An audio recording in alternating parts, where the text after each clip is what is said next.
Straight of Hormuz പൂർണ്ണമായും അമേരിക്കയുടെ ഒരു നേവൽ ഉപരോധത്തിലാവുകയാണ്. അതിനുള്ള നിർദ്ദേശങ്ങൾ ഡൊണാൾഡ് ട്രംപ് അമേരിക്കൻ നാവികസേനയ്ക്ക് കൊടുത്തു കഴിഞ്ഞു. പശ്ചിമേഷ്യൻ സംഘർഷം വീണ്ടും ശക്തമാകാൻ പോവുകയാണ്. ഇന്ന് ഏപ്രിൽ 12 ഞായറാഴ്ച ഇസ്ലാമാബാദ് ചർച്ചകൾക്ക് ശേഷം ഒരു ഡീലില്ലാതെ രണ്ട് പാർട്ടികളും പിരിഞ്ഞതിന് ശേഷവും ചെറിയൊരു പ്രതീക്ഷ നിലനിന്നിരുന്നെങ്കിൽ അത് മുഴുവനും അസ്തമിക്കുന്ന രീതിയിലാണ് ഇപ്പോൾ അമേരിക്കൻ പ്രസിഡന്റിൻ്റെ പ്രസ്താവനകൾ പുറത്തു വന്നിരിക്കുന്നത്. നമുക്ക് ആ പ്രസ്താവനകൾ എന്താണെന്ന് നോക്കാം. ഡൊണാൾഡ് ട്രംപ് ഇന്ന് പുറത്തുവിട്ടിരിക്കുന്ന അദ്ദേഹത്തിൻ്റെ സോഷ്യൽ മീഡിയ പോസ്റ്റിൽ പറഞ്ഞിരിക്കുന്നത്, ചർച്ചകൾ നല്ല രീതിയിൽ പുരോഗമിച്ചു, മിക്ക പോയിന്റുകളും എഗ്രിമെൻ്റ് ഉണ്ടായെങ്കിൽ പോലും ഏറ്റവും പ്രധാനപ്പെട്ട ന്യൂക്ലിയർ ആർമമെൻറ്റിൻ്റെ കാര്യത്തിൽ തീരുമാനമായിട്ടില്ല. അതുകൊണ്ട് തന്നെ ഉടനടി with immediate effect strait of ഹോർമൂസിൽ ഒരു നേവൽ ബ്ലോക്കേഡ് അദ്ദേഹം പ്രഖ്യാപിച്ചിരിക്കുകയാണ്. ഡൊണാൾഡ് ട്രംപ് പറയുന്നത് സ്ട്രെയ്റ്റ് ഓഫ് ഹോർമൂസിൽ എല്ലാ കപ്പലുകൾക്കും ഫ്രീ ആയി സ്ട്രെയ്റ്റ് ഓഫ് ഹോർമൂസ് ഉപയോഗിക്കാൻ, അകത്ത് കടക്കാനും പുറത്ത് കടക്കാനും സമ്മതിക്കും എന്നതാണ് ഇറാൻ സമ്മതിച്ചിട്ടുള്ള എഗ്രിമെൻറ്റ്. പക്ഷേ അങ്ങനെയൊന്നും നടക്കുന്നില്ല. സീ മൈൻസ് ഇട്ടിട്ടുണ്ട് എന്ന ഒരു എക്സ്ക്യൂസാണ് ഇറാൻ പറയുന്നത്.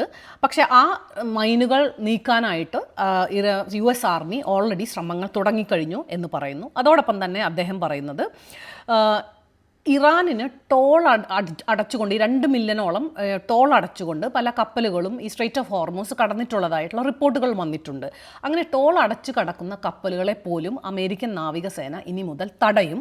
ഇത്തരത്തിൽ ബലമായിട്ടുള്ള ഈ പൈസ പിടിച്ചു വാങ്ങിക്കുന്ന ഒരു എക്സ്റ്റോർഷൻ നടത്താൻ ഇറാനെ ഈ കടലിടുക്കിൽ അമേരിക്ക സമ്മതിക്കില്ല എന്നാണ് ട്രംപ് അടിവരയിട്ട് പറയുന്നത്.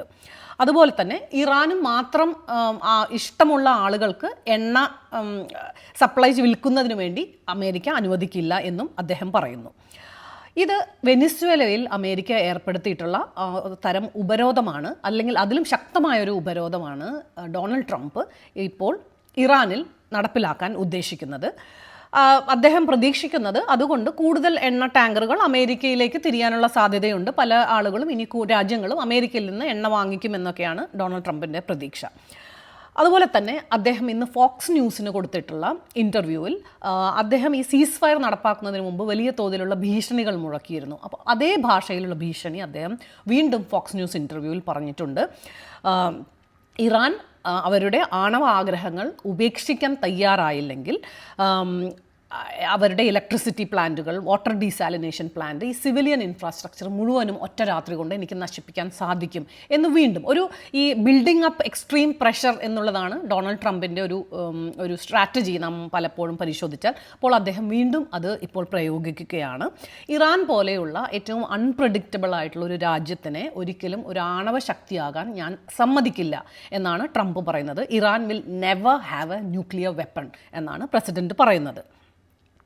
അതുപോലെ തന്നെ ഈ ഉപരോധത്തിൽ ഇത് കടലെടുക്ക് വരുമ്പോൾ, ഹോർമൂസ് കടലെടുക്ക് ഉപരോധത്തിൽ വരുമ്പോൾ ഏറ്റവും വലിയൊരു ഭീഷണി എന്ന് പറയുന്നത് ഇപ്പോഴുള്ള സീസ് ഫയറാണ്. ഇപ്പോൾ ഇനി 10 ദിവസം കൂടി നീണ്ടു നിൽക്കുന്ന ഈ ഏപ്രിൽ 21 തീരുന്ന സീസ് ഫയർ ഇപ്പോൾ തന്നെ വളരെ ഫ്രജൈലായി പല സ്ഥലത്തും ലംഘിക്കപ്പെട്ടു, പ്രത്യേകിച്ച് ലെബനനിൽ.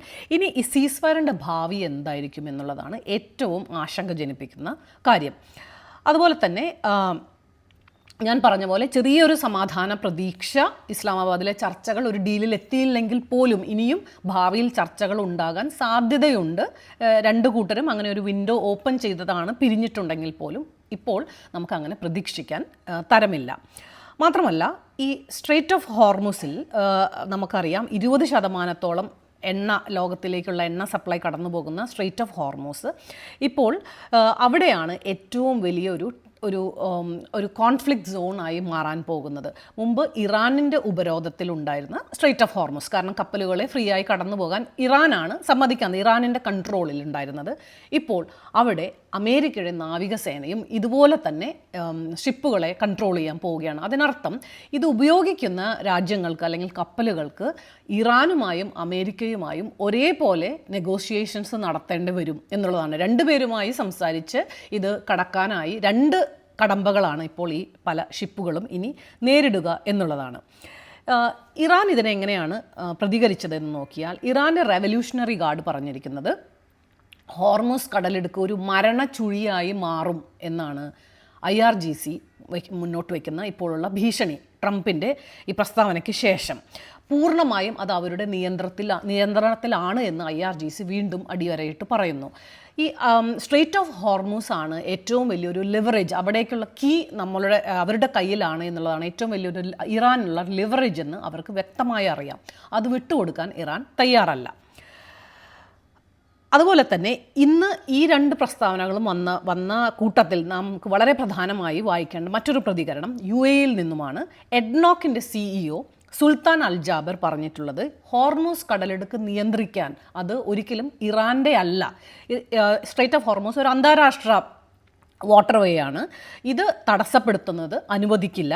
മാത്രമല്ല ഇറാൻ അത് തടസ്സപ്പെടുത്തിയാൽ അതൊരു പശ്ചിമേഷ്യയെ മാത്രം ബാധിക്കുന്ന ഒരു റീജിയണൽ പ്രോബ്ലം അല്ല, ഇതൊരു ആഗോള ഭീഷണിയാണ് എന്ന് വീണ്ടും UAE പ്രതികരിച്ചിരിക്കുന്നു എന്നുള്ളതാണ്.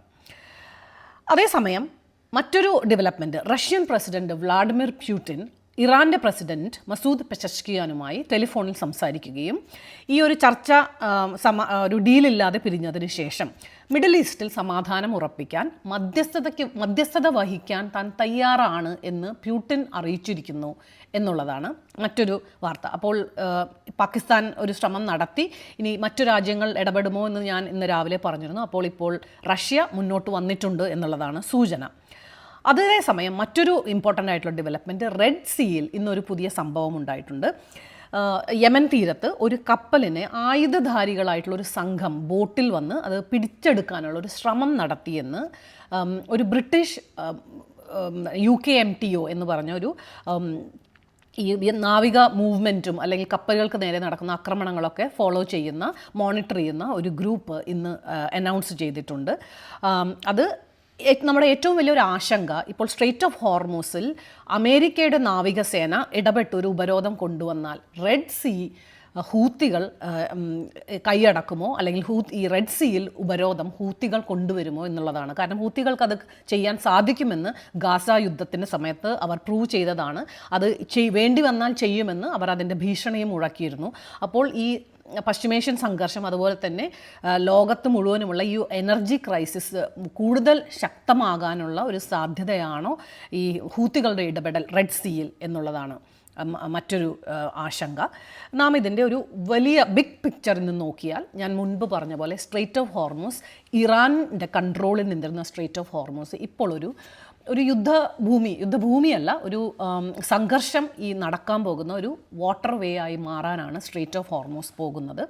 2 ശക്തികളും സ്ട്രെയിറ്റ് ഓഫ് ഹോർമൂസിനെ ഒരു യുദ്ധഭൂമിയായി മാറ്റുമ്പോൾ എഗെയിൻ ലോകത്തിലുള്ള ഈ എനർജി ക്രൈസിസ് കൂടുവാനാണ് സാധ്യത. അതുപോലെ ഇപ്പോൾ നടക്കുന്ന ഒരു സംഘർഷം ഒരു നാവിക സംഘർഷമായി, ഒരു നേവൽ വാറായി മാറാനുള്ള സാധ്യതയാണ് ഇപ്പോൾ നാം മുന്നിൽ കാണുന്നത്. കാരണം ഇറാനിൽ നിന്നും വലിയ അറ്റാക്കുകൾ അമേരിക്കൻ യുദ്ധ കപ്പലുകൾക്ക് നേരെ ഉണ്ടാകും എന്നൊരു ആശങ്കയാണ് ഇപ്പോൾ നിലനിൽക്കുന്നത്. കാരണം അവിടെ കടക്കുന്ന മൈനുകൾ ക്ലിയർ ചെയ്യാൻ വേണ്ടി കടക്കാൻ ശ്രമിച്ച അമേരിക്കൻ കപ്പലുകളെ താങ്കൾ തിരിച്ചയച്ചു എന്ന് IRGC ഇന്ന് അവകാശപ്പെടുന്നുണ്ട്. അപ്പോൾ അതിലൂടെ കടന്നു പോകുന്ന കപ്പലുകളെ ഉപരോധിക്കാൻ വേണ്ടി അമേരിക്കൻ നാവികസേന ശ്രമിക്കുമ്പോൾ ആ നാവികസേനയ്ക്ക് എതിരെ ഇറാൻ ആക്രമിക്കാനുള്ള സാധ്യതയുണ്ട്. അങ്ങനെ ഒരു ആക്രമണം ഉണ്ടായാൽ വലിയ തോതിൽ തിരിച്ചടിക്കുമെന്ന് ഡൊണാൾഡ് ട്രംപ് ഓൾറെഡി പറഞ്ഞിട്ടുണ്ട്. Will bomb them to hell എന്നാണ് അമേരിക്കൻ പ്രസിഡന്റ് പറഞ്ഞിരിക്കുന്നത്. അപ്പോൾ സ്ട്രെയിറ്റ് ഓഫ് ഹോർമൂസ് ഇപ്പോൾ ഒരു എനർജി ക്രൈസിസ് നടക്കുന്ന ഒരു കേന്ദ്ര ബിന്ദുവിൽ നിന്ന് ഒരു യുദ്ധഭൂമിയായി അല്ലെങ്കിൽ ഒരു കോൺഫ്ലിക്റ്റ് സോണായി മാറുമെന്നുള്ളൊരു ആശങ്കയിലാണ് ഇപ്പോൾ ലോകം മുഴുവനും. ചെറിയൊരു മിസ്കാൽക്കുലേഷൻ ഉണ്ടായാൽ അവിടെ വലിയൊരു യുദ്ധം തന്നെ സ്ട്രെയിറ്റ് ഓഫ് ഹോർമൂസിൽ പൊട്ടിപ്പുറപ്പെടാനുള്ള ഒരു സാധ്യതയിലാണ് നാം ഇപ്പോൾ നിൽക്കുന്നത്. ഗൾഫ് രാജ്യങ്ങളെ അത് ബാധിക്കും, ലോകത്തിലുള്ള എനർജി സെക്യൂരിറ്റിയെ അത് ബാധിക്കും.